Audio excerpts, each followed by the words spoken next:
ሰላም ሰላም ሰላም ውድ የቻናል ቤተሰቦች እንዴት ናቸውልኝ? እኔ በጣም ደህና ነኝ። ዛሬ እንግዲህ ከተወሰነ ቆይታ በኋላ ወደ ጊዮን ተመልሰናል።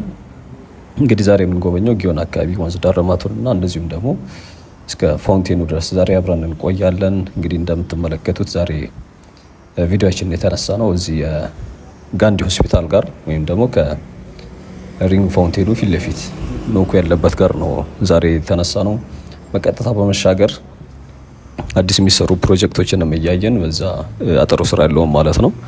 እንደዚሁም ደግሞ በወንዝ ዳርቻው አድርገን በቀጥታ ወደታች ነው የምናመራው። እንግዲህ ከተወሰነ ቆይታ በኋላ ነው ወደዚህ የተመለስኩትና እስኪ ዛሬ ምን አለ ወይም ደግሞ ምን አዲስ ነገር አለ የሚለውን አብረን ነው የምንጎበኘው። እንደምትመለከቱት ኦልሬዲ ሰዎች በደንብ ከሚጎበኙ ስፍራዎች ውስጥ አንደኛው አሁን እዚህ ጊዮን ነው። በተለይ አንዳንድ ኮንተንት ክሬት የሚያደርጉ ኢቭን ሚዲያዎችም ጨምሮ እዚህ ቀረጻ ያካሄዳሉ። እንዲሁም እንደምታዩት አጥር እየተሰራለት ነው። ትንሽ አጥር ማለት ነው፣ ብዙም የማይሸፍነው። እንግዲህ ተሻግረን በቀጥታ እዛ ግራውንድ ቴኒሱ አጠገብ እየተሰራ ያለ እንግዲህ ኮመንት ላይ እንደሰማሁት ከሆነ ባለፈው የሆነ ነገር የተሰራ ነው እያይቹ ነበር። ሶላር ነው የሚል አይቻለሁኝ ኮመንት ላይ ነው። በእርግጥ ጠይቆ ሰው ስላላገኘው ምን እንደሆነ እንትን አላልኩኝም። ሃይላይት ላይ እያይቹት ማለት ነው። እንግዲህ ወደዛም እንገባለን። እዛም አካባቢ ያለውን እያየን በቀጥታ ወደ በሆቴሉ ወይም ደግሞ በግሪን ኤሪያው መሀል እያደረግን ወደዛ እንቀጥላለን ማለት ነው። ያው እንግዲህ ምናልባት ከዚህ በፊት የነበሩ ቪዲዮዎች ያልሰማችሁ ወይም ደግሞ ያቀረብኳቸውን ቪዲዮዎች ያላያችሁ ካላችሁ ለመጀመሪያ ጊዜ ከሆነ እንትን የምትሉት እንግዲህ ጊዮን ሆቴል ማለት ኢትዮጵያ ውስጥ አሉ ከሚባሉ ታሪካዊ ሆቴሎች በ1951 አካባቢ በኃይለሥላሴ ዘመን ማለት ነው ወይም ደግሞ በጎርጎራያን ካላንደር ያኔ ነው እንግዲህ የተመሰረተው። ሆቴል ከመሆኑ በፊት ደግሞ መኖሪያ ወይም ደግሞ የኃይለሥላሴ ለልዑል ሳህለ ሥላሴ በስጦታ መልክ የሰሩት ነበር እንግዲህ ለልጃቸው ማለት ነው። እንግዲህ ከዛ በኋላ ወደ ሆቴልነት ተቀይረዋል። በግል ነበር። ከዛ በኋላ ደርግም ወርሶት ነበር ወይም ደግሞ ወደ ወርሶት እንኳን አይባልም የመንግስት አድርጎት ነበር። ከዛ በኋላ መልሰው ወደ እነሱ የተመለሰበት እንትን የለም። እንግዲህ ከዛ ጊዜ ጀምሮ አሁንም በመንግስት ስር የሚተዳደር ነው። እንግዲህ ሆቴሉ አሁን ላይ ዙሪያው ትልልቅ ኢቨንቶች ይዘጋጁበታል። ኢቨን አሁንም ሰሞኑ የሙዚቃ ኮንሰርት አለ፣ ዝግጅት እያደረጉ ነው ያሉትና በዛው ስናምናልፍ ታዩታላችሁ። እንግዲህ ከዚህ በፊት የአእላፋት ዝማሬንም ጨምሮ አውደ ርዕይ ሲያሳዩበት ነበር። የተለያዩ ኮንሰርቶች እንዲሁም ደግሞ መንፈሳዊ መዝሙሮች ምናምን ይስተናገድበታል። አንዴ በመሀል እንደሆነ ሰዓት የፕሮቴስታንት መዝሙር እንትን እዚሁ ነበር የተዘጋጀው። ብቻ የተለያዩ ሀገራዊ ኢቨንቶች ይዘጋጁበታል። እንግዲህ ሆቴሉ ታሪካዊ እንደመሆኑ መጠን የተለያዩ ሀገሪቱ ላይ ያው በመንግስትም እንትን ስለተባለ ብራንቾች አሉት። በነገራችን ላይ አክሱም፣ ወደ ላሊበላ፣ ባህር ዳር፣ ጎንደር አካባቢ የተለያዩ ብራንቾች ነበሩት። ኦልሞስት 11 የሚል ነው ያየሁት። 11 ብራንቾች አሁን ላይ ሁሉም ላይኖሩ ይችላሉ። ነገር ግን በግል ስም የሚጠሩ እነ የሃ ሮሃ ምናምን የሚባሉ ሆቴሎች ኦልሬዲ የዚሁ ብራንች አካል ነበሩ። እንግዲህ አሁን ላይ እንዳልኳቸው ይሄኛው ሆቴሉ አገልግሎት አሁንም እየሰጠ ነው። ኢንፋክት ከዛ ውጭ ደግሞ ትልልቅ የሙዚቃ ፋውንቴን ተሰርቶበታል ዙሪያ ላይ በዚህ በኮሪደሩ እንደገና መልሶ እንዲለማ ከተደረገ በኋላ ማለት ነው። አሁን ላይ ደግሞ በተለይ እነዚህ ዊኬንዶች አካባቢ ከፍተኛ የሆነ ጉብኝት የሚደረግበት ስፍራ አንዱ አዲስ አበባ ውስጥ አሉ ከሚባሉት አንደኛው ይሄ ነው። እንግዲህ ፊት ለፊታችን ቀይ መስቀልና ጋንዲ ሆስፒታሎች አሉ በዚህኛው በኩል። ዙሪያው በነገራችን ላይ እጅግ በጣም ታሪካዊ ሰፈር ነው። አዲስ አበባ ውስጥ አሉ ከሚባሉ በላይኛው በኩል እነ ኢትዮጵያ ሆቴል አለ። አለፍ ካላችሁ ደግሞ እነ ቲያትር ቤቱ ብሔራዊ ቲያትርም ጨምሮ ማለት ነው። እንዲሁም ደግሞ እነ ራስ ሆቴል ምናምን አሉ። እንግዲህ አካባቢው በላይም ደግሞ እነ አምባሳደር አሁን ከጀርባችን ማለት ነው። እንዲሁም ደግሞ ዘውዲቱ መታሰቢያ ሆስፒታልም አለ። እንግዲህ ቤተ መንግስቱ በስተጀርባ ነው የሚገኘው። ሎኬሽኑ እጅግ በጣም የሚገርም ነው። በዚህም በቀኝ በኩል ስቴዲየሙ አለ፣ በዛኛውም ደግሞ መስቀል አደባባይ እንዲህ እያለ የሚገርም አይነት እንትን ቦታ ወይም ደግሞ ሎኬሽን ላይ ነው ያለው። አሁን ላይ ደግሞ ከፍተኛ ሆነ እንደምታያቸው አገልግሎት የሚሰጡ የመዝናኛ ስፍራዎች እየተሰሩ ነው፣ ተሰርተዋል። ኦልሬዲ አገልግሎትም እየሰጡ ነው። እንግዲህ ብዙዎቹ የግል ወይም ደግሞ በግል እንትን የሚሉ ናቸው። እንግዲህ ስለ ሆቴል ስናነሳ አዲስ አበባ ውስጥ በተለይ ከኃይለ ሥላሴ መምጣት ጋር ተያይዞ ከፍተኛ የሆነ ከተማዋን የማዘመን በተለይ ደግሞ ውጭ ያሉትን አይነት ያዩዋቸውን እዚህ የመተግበር ልምድ ነበራቸው። እንግዲህ ከነዚህ ውስጥ አንዱ እነዚህ ሆቴሎችን ማስፋፋት ነው። እንግዲህ ከታሪካዊ ሆቴሎች ከሚባሉት አንደኛው የዚህ የኢትዮጵያ ሆቴል ነው። አሁን በበላይነህ ክንዴ ስር የሚተዳደረው ማለት ነው። እዚህ አምባሳደር መስቀለኛው መንገድ ጋር የሚገኘው እሱም እንግዲህ ከኤዩ ሲመሰረት የአፍሪካ ህብረት ማለት ነው። በድሮ ስሙ እንኳን ኦርጋናይዜሽን ኦፍ አፍሪካን ዩኒቲ ነበር የሚባለው። በኋላ ላይ ወደ ኤዩ የተቀየረው አፍሪካን ዩኒየን የሚባለው ማለት ነው። እንግዲህ እሱ ያ ኦርጋናይዜሽን ሲመሰረት አንዱ አዲስ አበባ ውስጥ ደግሞ ሜን ዋናው እንትን ስለሆነ ከዛ የሚመጡ እንግዶችን ለማስተናገድ በተለይ ደግሞ እንደዚህ ዲፕሎማቶች ወይም ደግሞ የሀገራት መሪዎችን እነሱ አገልግሎት እንዲሰጥ ተብሎ የተሰራ ሆቴል ነው። እንግዲህ ሆቴሉም ከተሰራ በኋላ በርካታ የውጭ በተለይ ደግሞ የአፍሪካ ሀገር መንግስታትን ያስተናግድ ነበር፣ እንደ ማረፊያ ያገለግል ነበር ከጊዮን ባሻገር ማለት ነው። ጊዮን እንግዲህ ትልቁ አንዱ ዋናው የውጭ እነዚህ ዲፕሎማቶችን ምናምን በማስተናገድ እንደዚሁም ደግሞ በኋላ ላይ ብዙዎቻችን እንደምታውቁት ሰርግ በጣም ይስተናገድበት ነበር። እንግዲህ እችኛዋ ከጎን ያለች ቴኒስ ግራውንዷ ናት የምትመለከቷት። የቆየች ነች በነገራችን ላይ ከዚህ ከእንትኑ በፊት የነበረች ምናልባት እድሳት ተደርጎለት ከሆነ አላውቅም። እቺ ቴኒስ ግራውንዷ ግን የነበረች ነች። አሁን ላይ ሌላው እዚህ አካባቢ በተለይ ደግሞ ወጣቶችን ለመሳብ አንዱ አስተዋጽኦ የሚያደርገው ይሄኛው ነው። እንግዲህ ወደ ሆቴሎቹ ስንመለስ ሌላኛው ራስ ሆቴል ነው። እንግዲህ ራስ ሆቴል ማለት በ1940ዎቹ በፈረንጆቹ ማለት ነው ከተቋቋመ እጅግ በጣም ታሪካዊ ሆቴል ውስጥ አንዱ አዲስ አበባ ውስጥ አለ የሚባል እሱ ነው። እሱ ደግሞ እንደውም በደንብ የሚታወቀው በተለይ ከኔልሰን ማንዴላ ጋር ተያይዞ ነው። እሳቸው እዚህ መጥተው እንደነበር ይታወሳል። በተለይ ያኔ እነሱ ቀኝ ግዛት በነበሩበት ወቅት እሳቸው ደግሞ ትግል በሚያደርጉ ሰዓት እዚህ መጥተው የትሬኒንግ በተለይ ደግሞ ሚሊተሪ ትሬኒንግ እንደዚሁም ደግሞ የምክር አገልግሎት የተለያዩ እንትኖችን ይወስዱ ነበር እና እሳቸውም ያረፉበት እጅግ በጣም ታሪካዊ ሆቴል ራስ ሆቴል ነው። ሌላው ደግሞ አንድ የዩጎዝላቪያ መሪ መጥተው እንደነበር ማርሻ ቲቶ የሚባሉ አሁን በነገራችን ላይ ዩጎዝላቪያ የሚባል ሀገር የለም፣ ያው ወደ ተለያየ ስለ የተበታተነ ሀገር ነው። እንግዲህ እሳቸውም የዛ ሀገርም መሪ መጥተው ነበር። እንግዲህ በእነዚህ ሁለቱ ደግሞ በደንብ የሚታወስ መጥተውም እዛ እንዳረፉ ማለት ነው ራስ ሆቴል ላይ። እንግዲህ አሁን ላይ ራስ ሆቴል ወደ ግል ዞሯል፣ ልክ እንደ ኢትዮጵያ ሆቴል ሁሉ ማለት ነው። ያው ኢትዮጵያ ሆቴል በበላይነህ ክንዴ ግሩፕ ስር ነው ያለው። ራስ ሆቴል ደግሞ በአያት ሪል ስቴት ስር ነው የሚገኘው። እንግዲህ እነዚህ ሆቴሎች አዲስ አበባን ከማዘመን ጋር ወይም ደግሞ በተለይ የሆስፒታሊቲ ላይ በጣም ትልቅ አሻራ የነበራቸው ተቋማቶች ናቸው። ሌላኛው እንግዲህ ታሪካዊ የምናነሳው እዛው አጠገብ የሚገኘውን ብሔራዊ ቲያትርን ነው። እንግዲህ ያው ብሔራዊ ቲያትር አሁን እሱም ሌላ የራሱ መስሪያ ቤት እየገነባ እንደሆነ ይታወቃል። ከቲያትሩ ጀርባ ማለት ነው። ከዚህ በፊት አይ ቲንክ እዚህ የሜክሲኮ አካባቢ የተሰሩ የሚገኙትን የባንኮች ሄድ ኦፊስ ትልልቅ ህንፃዎችን የጎበኘንበት አንድ ቪዲዮ ነበር በቅርብ ቀናት የሰራሁት። እዛ ላይ አንድ ኮመንት እዚህ ብሔራዊ ጋር የሚሰራ የኦሮሚያ ባንክ እንትን አለ ብያችሁ ነበር። በእርግጥ እሱ ላይ ገና አልተጀመረም። እንደ ፓርኪንግ አገልግሎት ነው እየሰጠ የሚገኘው ከዚህ ከብሔራዊ ጀርባ ላይ ማለት ነው። እኔ ያኛውን ህንፃ ሳይሆን ከብሔራዊ አሁን ካለው ጀርባ እየተሰራ የሚገኘው የብሔራዊ ቲያትር የራሱ ህንፃ ነው። ከ10 ምናምን ፍሎር ነው የሚለው እንደውም ቼክ ሳደርግ በትክክል ቁጥሩን አላስታውሰውም፣ ግን ትልቅ ህንፃ እዛ ጋር እየገነባ ነው የሚገኘው አሁን ካለው ከቲያትር ቤቱ በስተጀርባ በኩል ማለት ነው። እንግዲህ እሱኛውም ሆቴል ያኔ በጣሊያን ወረራ ወቅት የተሰራ ትልቅ ቲያትር ቤት ነው። በተለይ ደግሞ የመጀመሪያ ዳይሬክት ያደረጉት የተለያየ እንትን ያደረጉት የውጭ እንትኖች ናቸው። ከዛ በኋላ ግን በደንብ የሚታወስ ትልቅ አሻራ ያለው ኢትዮጵያዊ እንትን ያለበት አርቲስት ሜትር አፈወርቅ ተክሌ የሚባሉት አሁን በህይወት የሉም።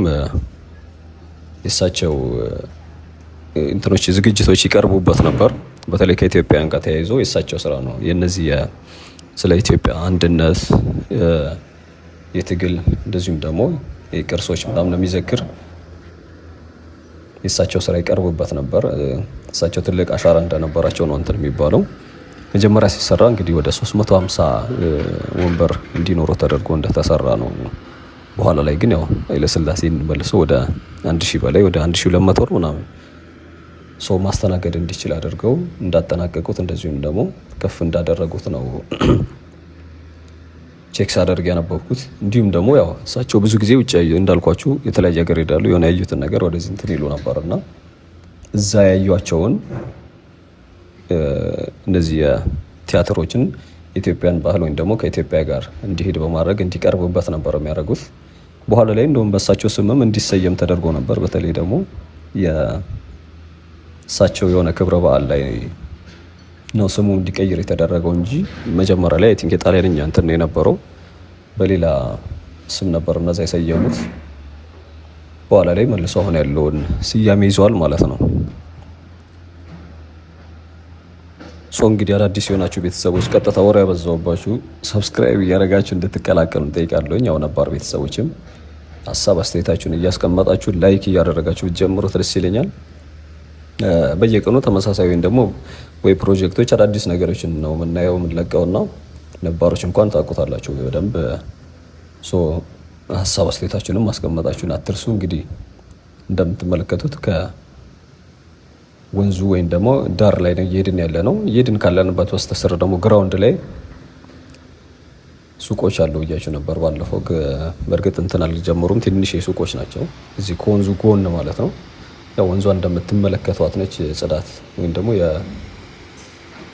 ዙሪያው ላይ የሚያስቀምጠው የዚህ አፈር አለና እሱን ጠረጋ እያጸዱት ነው የሚገኙት እንደምትመለከቱት። እኛም ይሄንን እያየን በቀጥታ መስመራችንን ይዘን እስካልኳችሁ ድረስ እንቀጥላለን። እንግዲህ የተለያዩ አይነት እጽዋቶችን እንመለከታለን። በነገራችን ላይ ጊዮን አንዱ በደንብ አዲስ አበባ ውስጥ ከሚታወስበት ውስጥ በጣም ዩኒክ እና ኢንዲጂየስ የሆኑ እነዚህ ትሪዎች አሉ። እነዚህ ምናልባት ሌላ ቦታ ላይ ላታያቸው የምትችሉ በተለይ ደግሞ እንደዚህ ከተማ ውስጥ ማለት ነው የማታያቸው አይነት ለየት ያሉ የእጽዋት ዝርያዎች ናቸው። እነዚህም ደግሞ እንግዲህ የራሳቸው የሆነ በጣም ትልቅ ኢምፖርታንስ ነው ያላቸው። እንግዲህ ዙሪያው እስከ ታች ድረስ በነገራችን ላይ እስከ እስጢፋኖስ ድልድዩ ድረስ እንደዚህ አይነት እንትኖች ናቸው የሚገኙት። እጅግ በጣም ለየት ያሉ እጽዋቶችን ማለት ነው። እንግዲህ ከሚገኙት ውስጥ አንዱ እና ጥድ፣ ዋንዛ ጥድ፣ ይሄ አፍሪካን ጁንትራ ነው ምናምን መሰል የሚባለው። ዋንዛ ደግሞ አለ። ኮንዲያ አፍሪካና ነው የሚባለው እሱም አይ ቲንክ እነዚህ ግባ፣ ግራዋ፣ ብሳና የሚባልም አለ። ብሳና እነዚህ አሁን ሌላ ቦታ ላይ አታዩዋቸውም፣ ግን እነዚህ መገኛቸው አዲስ አበባ ውስጥ አሉ ከሚባሉ ስፍራዎች ውስጥ አንዱ እዚህ አካባቢ ነው። እነዚህም ደግሞ አንዱ ጠቀሜታቸው እነዚህ የተለያዩ አዕዋፋትን በመሳብ እንደዚሁም ደግሞ ለእያንዳንዱ እጽዋት የራሱ የሆነ እንትን አለውና ለአካባቢው አየር ደግሞ ትልቅ አሻራ ነው የሚኖራቸው።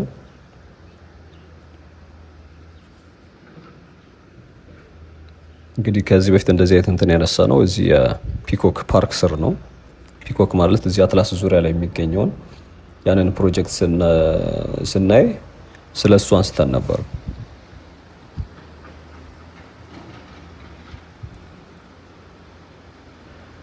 እንግዲህ እዛ አካባቢ እንደዚህ አይነት እጽዋቶች ሌላ ቦታ የማታያቸው አይነቶች እጅግ በጣም ዩኒክ የሆኑ ኢቭን እንስሳቶችም ጭምር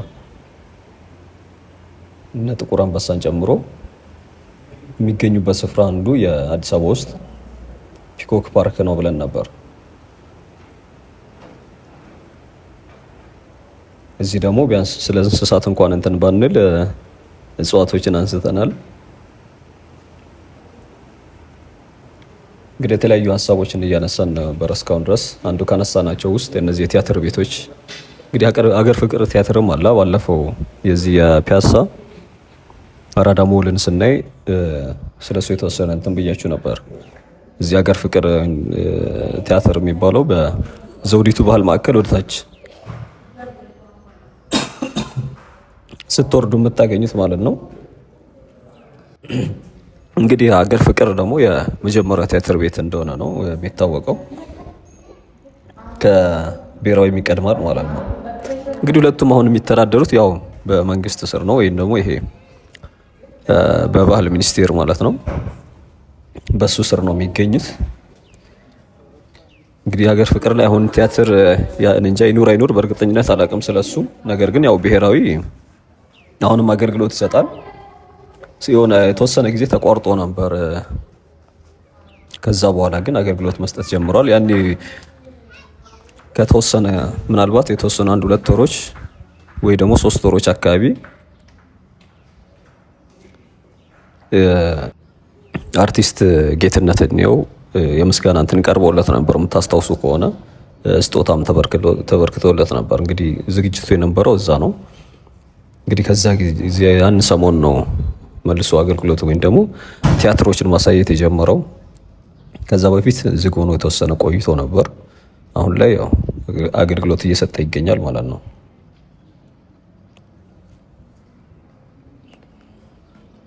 እንግዲህ ወደ ሆቴሉ መግቢያ ወይም ደግሞ በሩ አካባቢ ላይ ያለ ነው። ዙሪያው እንደምትመለከቷቸው በዚህ በቀኝ በኩልም የተጀመሩ ቢዝነሶች አሉ። አሁንም አልፈናቸው የመጣ ነው። ኢቭን እዚህ በቀኝ በኩል አንድ ሱፐር ማርኬት የተከፈተም አለ ወይም ደግሞ አገልግሎት በመስጠት ላይ የሚገኝ፣ ወደ ታች አካባቢም እንዲሁም ደግሞ የካፌ አገልግሎት እየሰጡ የሚገኙ ነባሮቹ ቤቶች ላይ እንደዚሁም ደግሞ አዳዲስ የተሰሩትም ቤቶች ላይ የካፌ አገልግሎት የሚሰጡ ተቋማቶች ተከፍተዋል። እንግዲህ ወደዛው ነው አሁን አቅጣጫችን የምናመራው። እንግዲህ ሌላው እዚህ በቀኝ በኩል የምታዩት አሁን ወደምዞርበት አሁን አዲስ የተሰራው ድልድይ ነው። መግቢያ በሩ ጋር 2 ነው የሆኑት። በዛኛው ዋናው መግቢያ አለ። ከሱ ጎን ላይ ደግሞ ይሄ ፊት ለፊት ያለው ድልድይ አዲስ በቅርቡ የተሰራችው ድልድይ እሷ ናት። እንግዲህ እነዚህ ዙሪያው ላይ የምታያቸውን ቤቶች እነዚህ ህንፃዎቹ በዛ ተሻግረው ያሉት ማለት ነው የቆዩ እጅግ በጣም እዚህ አካባቢ በጣም እድሜ ጠገብ ህንፃዎች ናቸው። አሁን ላይ የባንክ አገልግሎት፣ የውጭ ምንዛሪ ካፌዎች፣ የተለያዩ አገልግሎት የሚሰጡ አልባሳት ቤቶች፣ መድኃኒት ቤቶች ምናምን ታገኛላችሁ የሚገኙበት ህንፃዎች ናቸው በአስፋልቱ በኩል ማለት ነው።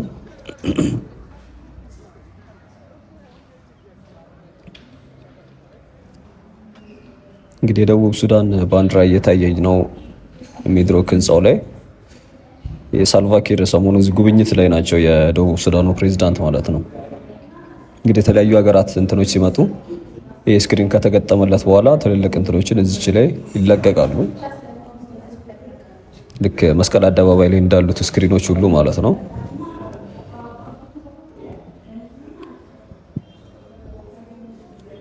እንግዲህ በዚህ በግራ በኩል ደግሞ እነዚህ እጽዋቶቹ ስር በሚገኘው ግሪን ኤሪያው ላይ ነው እንግዲህ ኮንሰርቶች ምናምን የሚዘጋጁት፣ የተለያዩ ኢቨንቶች የሚዘጋጁት። አሁንም ድንኳኖች እየተወጠሩ ነው የሚታየኝ።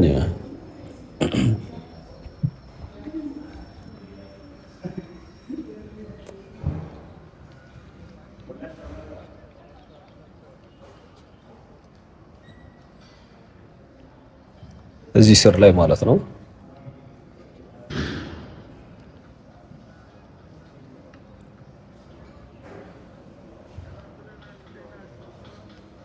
እንግዲህ አንዱ ጊዮን ከሚታወቅበትም እንትን በተለይ ደግሞ ለሙዚቃ በተለይ ደግሞ የአፍሪካን ጃዝ ይጠቀሳል። ሆም ኦፍ አፍሪካን ጃዝ ነው የሚባለው። እንደውም በተለይ ደግሞ የአፍሪካ ጃዝ ላይ ማለት ነው። ሌሎችም ኮንሰርቶች ያው እንደሚታወቀው ይዘጋጃል። እንግዲህ የአፍሪካን ጃዝ ሙላቱ አስታጥቄና ለማንሳት አይቻልም።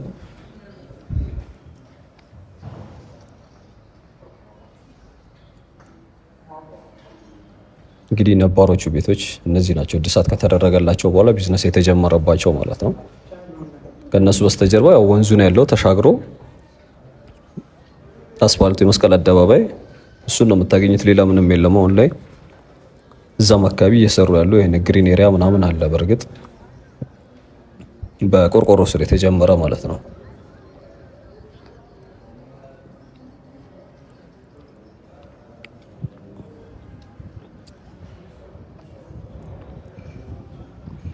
እንግዲህ እጽዋቶቹ እንደምታያቸው ያስታውቃሉ ምን ያክል እድሜ ጠገብ እንደሆኑ።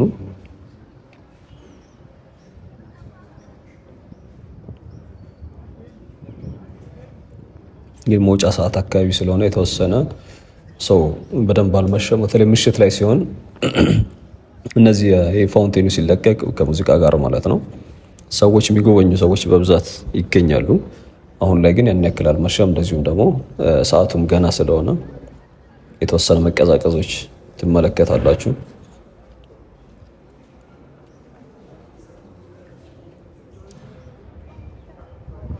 እንግዲህ ተሻግሮ በድልድዩ ስር በቀጥታ ወደ ኢሬቻ ፓርክ ነው ወይም ደግሞ የእስጢፋኖስ በስተጀርባ ማለት ነው።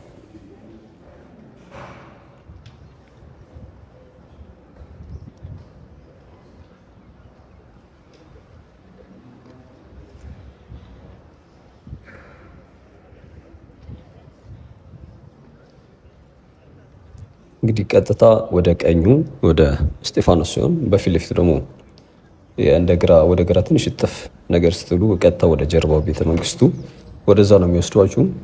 አሁን እኛ የምንሄደው ዛሬ ፋውንቴኑን ተከትለን እስከ ጫፍ እስከ ተወሰነ እንሄዳለን። እንግዲህ በአበባ ያጌጠ እንደዚሁም ደግሞ በግሪን ኤሪያው በላይቱ ይህ መንገድ ዋናው ላይትም ጨምሮ እንዲሁም ደግሞ የሚበሩ አሉ። በተለይ ደግሞ ከዚህ ከፏፏቴው ጋር ተያይዞ ማለት ነው። እነሱ ደግሞ የራሳቸው የሆነ እንትን አላቸው። ምሽት ላይ ኦልሬዲ ስለተደጋገመ ከዚህ በፊት እኔም እንትን ብዬው ነበር። ስለቆየም ይሄ በእርግጠኝነት ያያችሁት ነው የሚሆነው።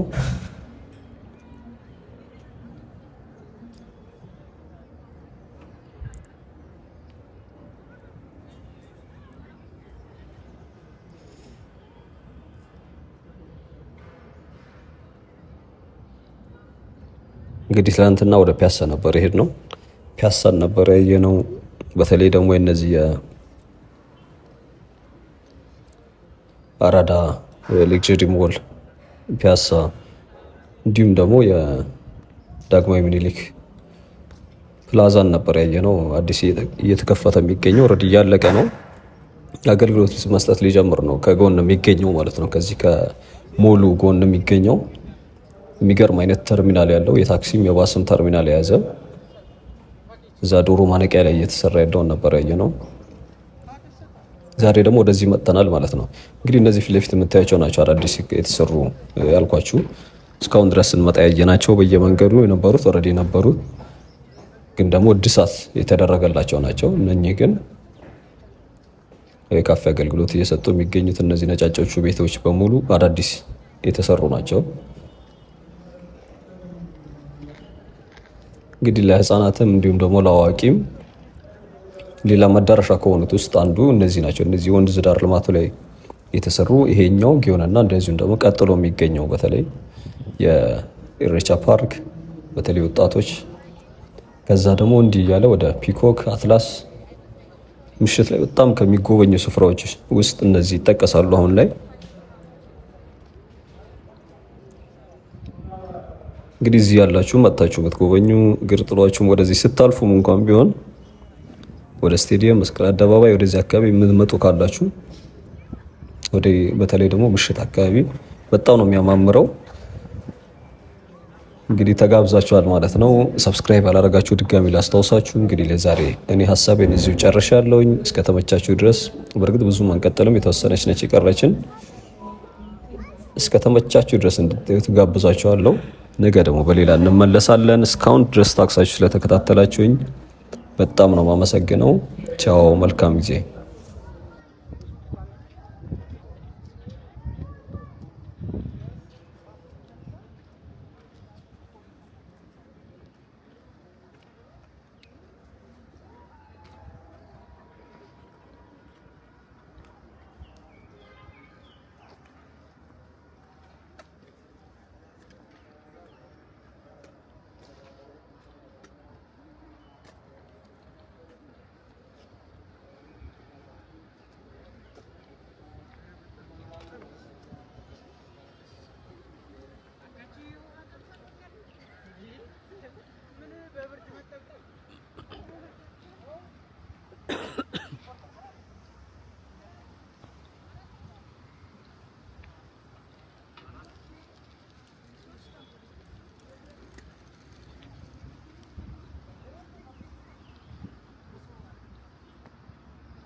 ጄኔራል